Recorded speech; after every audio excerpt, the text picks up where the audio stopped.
નમસ્તે મિત્રો, આજે આપણે આ વિડીયોમાં સિનિયર સાયન્ટિફિક આસિસ્ટન્ટ એક્ઝામના યુનિટ 9 જોઈશું, જેનો ટોપિક 9.2 પાણીનું ગુણવત્તા વ્યવસ્થાપન જોઈશું, જેની સમજૂતી પ્લસ તેના MCQs જોઈશું. જેમાં સૌથી પહેલું છે પાણીની ગુણવત્તા વ્યવસ્થાપન, જેની વ્યાખ્યા જોઈએ. પાણીની ભૌતિક, રાસાયણિક અને જૈવિક લાક્ષણિકતાઓને નિયંત્રિત અને જાળવી રાખવાની પ્રક્રિયા, જેથી પાણીનો ઉપયોગ વિવિધ હેતુઓ મીન્સ કે પીવા, સિંચાઈ, ઉદ્યોગ, જળજ જીવન માટે સુરક્ષિત રીતે થઈ શકે. પછી જોઈએ પ્રદૂષણના સ્ત્રોતો, જેમાં બે પ્રકાર છે, લેન્ટિક અને લોટિક પર્યાવરણ. જળ પ્રદૂષણના સ્ત્રોતો સમજવા માટે જળ પ્રણાલીના બે પ્રકાર છે. પહેલું છે લેન્ટિક પર્યાવરણ, જેનો અર્થ જોઈએ સ્થિર અથવા તો ધીમી ગતિવાળા પાણીના સ્ત્રોતો. ઉદાહરણ જોઈએ તો તળાવ, સરોવર, બંધ અને સ્વેમ્સ. જેની લાક્ષણિકતા જોઈએ તો પ્રદૂષકો લાંબા સમય સુધી તળિયે જમા રહે છે અને ધીમે ધીમે તે અસર કરે છે. એના પછી જોઈએ લોટિક પર્યાવરણ, એનો અર્થ થશે વહેતા પાણીના સ્ત્રોતો. ઉદાહરણ છે નદીઓ, ઝરણા અને નહેરો. જેની લાક્ષણિકતા જોઈએ પાણીના પ્રવાહને કારણે પ્રદૂષકો એક જગ્યાએથી બીજી જગ્યાએ ઝડપથી ફેલાય છે અથવા તો વહી જાય છે. એના પછીનો ટોપિક જોઈએ જૈવ સંચય અને જૈવ વિસ્તરણ. આ બંને ખ્યાલો ઝેરી રસાયણોના ખાદ્ય શૃંખલામાં ફેલાવા સાથે સંબંધિત છે. જેમાં સૌથી પહેલું છે જૈવ સંચય. કોઈ પણ એક વ્યક્તિગત સજીવના શરીરમાં, જેમ કે ઉદાહરણ આપણે માછલીનું લઈએ તો સમય જતાં સતત ઝેરી પદાર્થો એની અંદર જમા થાય છે, જેમ કે પારો છે, DDT છે, જંતુનાશકો છે. આ બધા જે ઝેરી પદાર્થો છે એ એના શરીરમાં જમા થાય છે. આ પદાર્થો શરીરમાંથી ઝડપથી બહાર નીકળતા નથી, પરંતુ પેશીઓમાં, ખાસ કરીને ચરબીમાં સંગ્રહિત થાય છે. પછી જોઈએ જૈવ વિસ્તરણ. આખી ખાદ્ય શૃંખલામાં ઝેરનું પ્રમાણ વધવું, મીન્સ કે ફૂડ ચેઇનમાં ઝેરનું પ્રમાણ વધવું. નીચલા સ્તરે રહેલા સજીવો કરતાં ખાદ્ય શૃંખલાના ઉચ્ચ સ્તરે મીન્સ કે ટોચના શિકારીઓ રહેલા સજીવોમાં ઝેરની સાંદ્રતા અનેક ગણી વધી જાય છે. જેમ કે જોઈએ આપણે સૌથી પહેલાં કે નાના પ્લાન્કટોન, જે પછી એને કોણ ખાશે? નાની માછલીઓને કોણ ખાશે? મોટી માછલીઓને પછી ખાશે પક્ષી અથવા તો મનુષ્ય. તો એવી રીતે ઝેરનું પ્રમાણ ફેલાય છે. એના પછી જોઈએ યુટ્રોફિકેશન, જેની વ્યાખ્યા જોઈએ પાણીમાં પોષક તત્વો, ખાસ કરીને નાઇટ્રોજન અને ફોસ્ફરસની વધુ પડતી માત્રાને કારણે જળાશયની ગુણવત્તામાં થતો બગાડ. તેના કારણો જોઈએ તો ખેતરોમાંથી ખાતરોનું ધોવાણ, ગટરનું પાણી. તેની અસરો જોઈએ તો પાણીની સપાટી પર લીલનું અતિશય અને ઝડપી નિર્માણ. પાણીની સૂર્યપ્રકાશ શોષવાની ક્ષમતા ઘટી જશે. લીલના વિઘટન માટે ઓક્સિજન વપરાય છે, જેથી પાણીમાં ઓગળેલો ઓક્સિજન ઘટી જાય છે. માછલીઓ અને અન્ય જળચર જીવો ઓક્સિજનની ઉણપને લીધે મૃત્યુ પામે છે. એના પછી જોઈએ આપણે જૈવ સૂચકાંકો, જેની વ્યાખ્યા છે એવા સજીવો મીન્સ કે બેક્ટેરિયા, છોડ, અપૃષ્ઠવંશી પ્રાણીઓ જે તેમની હાજરી, ગેરહાજરી અથવા વર્તનમાં ફેરફાર દ્વારા પર્યાવરણની ગુણવત્તા સૂચવે છે. તેના ઉપયોગો જોઈએ. તેઓ પ્રદૂષણનું સ્તર માપવા માટે કુદરતી એલાર્મ સિસ્ટમ તરીકે કામ કરે છે. ઉદાહરણ તરીકે સ્વચ્છ પાણીમાં જોવા મળતી માછલીઓની હાજરી સૂચવે છે કે પાણી સ્વચ્છ છે. એના પછી જોઈએ બાયો રેમિડિએશન, જેની વ્યાખ્યા જોઈએ પ્રદૂષિત પર્યાવરણ, પાણી, જમીન, હવાને સાફ કરવા માટે સૂક્ષ્મજીવો મીન્સ કે બેક્ટેરિયા, ફૂગ અથવા છોડ જેવી જીવંત વસ્તુઓનો ઉપયોગ કરવાની તકનીક. જેની પ્રક્રિયા જોઈએ તો આ જીવો કુદરતી રીતે પ્રદૂષકોને તોડીને મીન્સ કે વિઘટન કરીને ઓછા હાનિકારક અથવા તો બિનઝેરી પદાર્થોમાં ફેરવે છે. પછી જળજન્ય રોગો જોઈએ તો દૂષિત પીવાના પાણીના દ્વારા ફેલાતા રોગો. કારણો તો જોઈએ તો પાણીમાં રહેલા હાનિકારક સજીવો જેવા કે બેક્ટેરિયા, વાયરસ અને પરોપજીવીઓના લીધે આ રોગો ફેલાય છે. જેનું મુખ્ય ઉદાહરણ જોઈએ તો કોલેરા, ટાઇફોઇડ, કમળો, ઝાડા ઉલટી વગેરે આ એના શું હશે? ઉદાહરણો. હવે આપણે આ જે ટોપિક જોઈ ગયા તેના MCQs જોઈશું. જેમાં સૌથી પહેલો પ્રશ્ન છે નીચેનામાંથી કયું ઉદાહરણ લેન્ટિક પર્યાવરણનું છે? તો પહેલું છે નદી, બીજું છે ઝરણું, ત્રીજું છે તળાવ અને ચોથું છે નહેર. તો જવાબ આવશે સી. અહીંયા તળાવ એ લેન્ટિક પર્યાવરણનું ઉદાહરણ છે, મીન્સ કે જે એક જ સ્થળે સ્થિર હોય. એના પછીનું જોઈએ વહેતા પાણીના સ્ત્રોતને શું કહેવાય છે? પહેલું લેન્ટિક પર્યાવરણ, બીજું લોટિક પર્યાવરણ, ત્રીજું દરિયાઈ પર્યાવરણ અને ચોથું છે ભૂગર્ભ જળ. તો જવાબ આવશે બી. અહીંયા લોટિક પર્યાવરણ. એના પછીનો પ્રશ્ન જોઈએ જ્યારે ઝેરી પદાર્થો એક જ સજીવના શરીરમાં જમા થાય છે તે પ્રક્રિયાને શું કહે છે? પહેલું છે જૈવ વિસ્તરણ, બીજું છે યુટ્રોફિકેશન, ત્રીજું છે બાયોરેમિડિએશન અને ચોથું છે જૈવ સંચય. તો જવાબ આવશે ડી અહીંયા જૈવ સંચય. જ્યારે ઝેરી પદાર્થ એક જ સજીવના શરીરમાં ભેગા થાય છે અથવા જમા થાય છે તેને કહીશું જૈવ સંચય. એના પછીનો પ્રશ્ન જોઈએ. ખાદ્ય શૃંખલામાં દરેક સ્તરે ઝેરની સાંદ્રતા વધવાની પ્રક્રિયાને શું કહેવાય છે?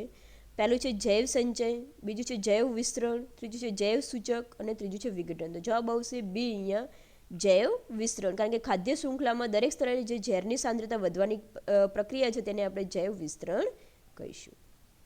એના પછીનો પ્રશ્ન જોઈએ. યુટ્રોફિકેશન માટે મુખ્યત્વે કયા પોષક તત્વો જવાબદાર છે? પહેલું છે ઓક્સિજન અને કાર્બન, બીજું છે નાઇટ્રોજન અને ફોસ્ફરસ, ત્રીજું છે સલ્ફર અને ક્લોરિન અને ચોથું છે પોટેશિયમ અને આયરન. તો જવાબ આવશે બી અહીંયા નાઇટ્રોજન અને ફોસ્ફરસ જે યુટ્રોફિકેશન માટે જવાબદાર પોષક તત્વો છે. એના પછીનો પ્રશ્ન જોઈએ. પાણીની સપાટી પર લીલનું અસમાન રીતે ઝડપી નિર્માણ થવું શું સૂચવે છે? પહેલું સ્વચ્છ પાણી, બીજું ઓક્સિજનની માત્રા વધુ છે, ત્રીજું યુટ્રોફિકેશન થયું છે અને ચોથું બાયોરેમિડિશન થયું છે. તો જવાબ આવશે સી અહીંયા યુટ્રોફિકેશન થયું છે. એના પછીનો પ્રશ્ન જોઈએ. યુટ્રોફિકેશનને કારણે પાણીમાં ઓગળેલા ઓક્સિજન મીન્સ કે ડિઝોલ્વ ઓક્સિજનની માત્રા પર શું અસર થાય છે?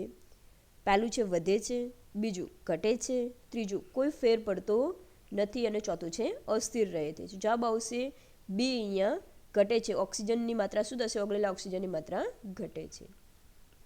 એના પછીનો પ્રશ્ન જોઈએ. પર્યાવરણની ગુણવત્તા સૂચવવા માટે ઉપયોગમાં લેવાતા જીવંત સજીવોને શું કહેવાય છે? પહેલું છે રોગકારક, બીજું છે જૈવ સૂચકાંકો, ત્રીજું છે વિઘટનકર્તા, ત્રીજું છે ઉપભોક્તા. તો જવાબ આવશે અહીંયા બી જૈવ સૂચકાંકો. જે પર્યાવરણની ગુણવત્તા સૂચવવા માટે ઉપયોગમાં લેવાતા જીવંત સજીવો છે એને આપણે કહીશું જૈવ સૂચકાંકો. એના પછીનો પ્રશ્ન જોઈએ.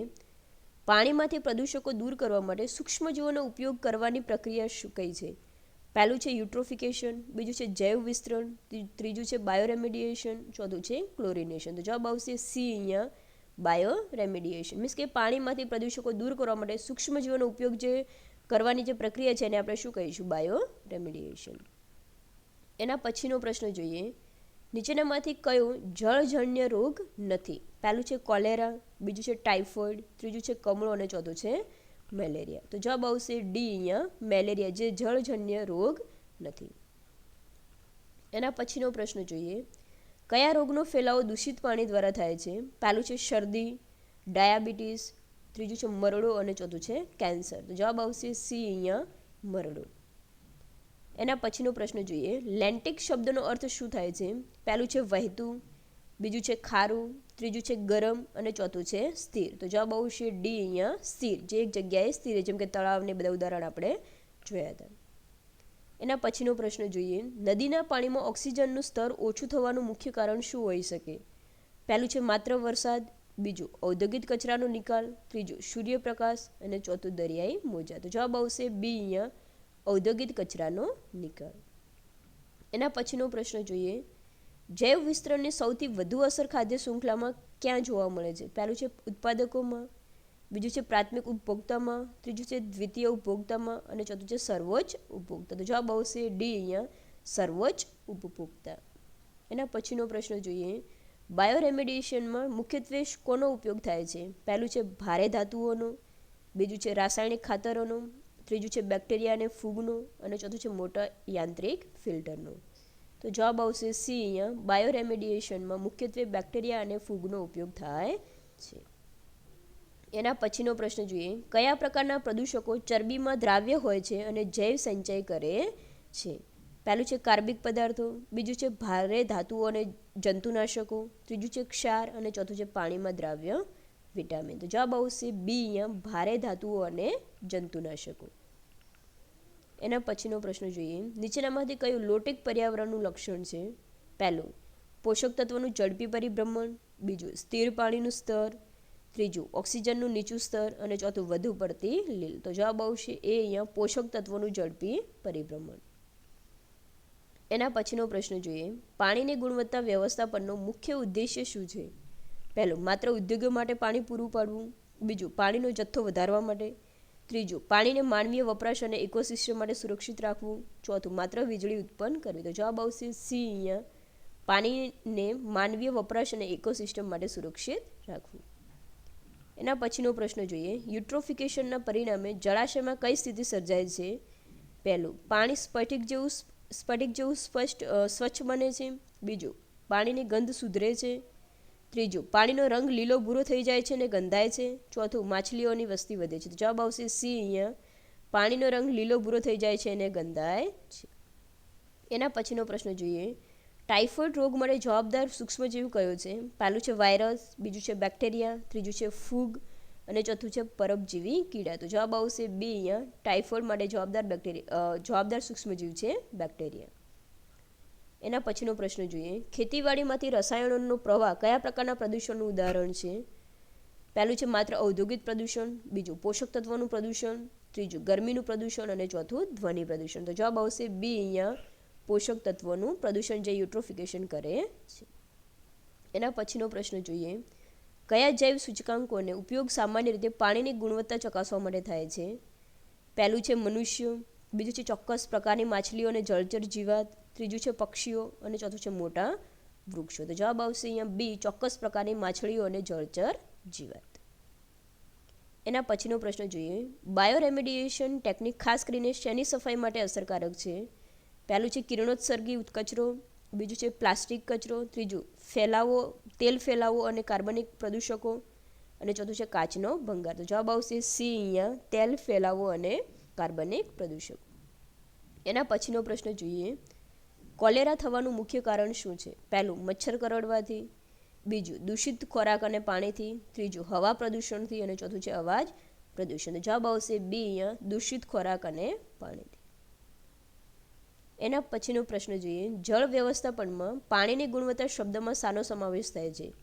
માત્ર પાણીના જથ્થાનો, બીજું માત્ર પાણીનું તાપમાન, ત્રીજું પાણીના ભૌતિક, રાસાયણિક કે જૈવિક ગુણધર્મો અને ચોથું છે માત્ર પાણીનો સ્વાદ. જવાબ આવશે સી અહીંયા, પાણીના ભૌતિક, રાસાયણિક અને જૈવિક ગુણધર્મો.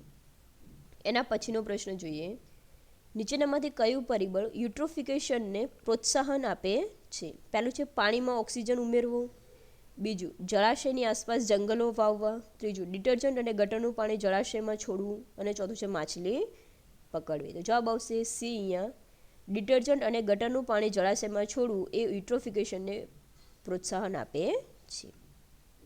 એના પછીનો પ્રશ્ન જોઈએ, જૈવ સંચય માટે જવાબદાર પારોનો મુખ્ય સ્ત્રોત શું હોઈ શકે?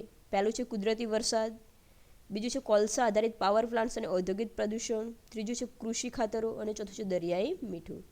તો જવાબ આવશે બી, કોલસા આધારિત પાવર પ્લાન્ટ્સ અને ઔદ્યોગિક પ્રદૂષકો જે જૈવ સંચય માટે જવાબદાર પારાનો મુખ્ય સ્ત્રોત હોઈ શકે છે. એના પછીનો પ્રશ્ન જોઈએ, બાયોરેમેડિએશનની પ્રક્રિયા કુદરતી રીતે ક્યાં થાય છે? પહેલું, માત્ર પ્રયોગશાળામાં, બીજું માત્ર ફેક્ટરીઓમાં, ત્રીજું પ્રદૂષિત જમીન અને પાણીમાં જ્યાં સૂક્ષ્મજીવો હાજર હોય અને ચોથું માત્ર હવામાં. તો જવાબ આવશે સી અહીંયા, બાયોરેમેડિએશનની પ્રક્રિયા કુદરતી રીતે પ્રદૂષિત જમીન, પાણી અને જ્યાં સૂક્ષ્મજીવો હાજર હોય છે ત્યાં થાય છે. એના પછીનો પ્રશ્ન જોઈએ, ભારતમાં જળજન્ય રોગો અટકાવવા માટે કયા પગલાં જરૂરી છે? પહેલું છે માત્ર દવાઓનું વિતરણ કરવું, બીજું પીવાના પાણીનું ક્લોરિનેશન અને શુદ્ધિકરણ કરવું, ત્રીજું વધુ ડેમ બનાવવા અને ચોથું ખેતીમાં ખાતરોનો વધુ ઉપયોગ કરવો. તો જવાબ આવશે બી અહીંયા, પીવાના પાણીનું ક્લોરિનેશન અને શુદ્ધિકરણ કરવું. મીન્સ કે ભારતના જળજન્ય રોગો જે પાણીથી થતા જે રોગો છે તેને અટકાવવા માટે સૌથી પહેલાં તો પાણીનું ક્લોરિનેશન અને તેનું શુદ્ધિકરણ કરવું જરૂરી છે. એના પછીનો પ્રશ્ન જોઈએ, લીલ બ્લૂમ પછી પાણીમાં કયા વાયુની ઉણપ સર્જાય છે? પહેલું કાર્બન ડાયોક્સાઇડની, બીજું નાઇટ્રોજન, ત્રીજું હાઇડ્રોક્સાઇડ અને ચોથું ઓક્સિજન.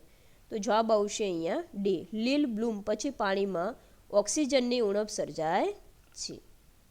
Thank you.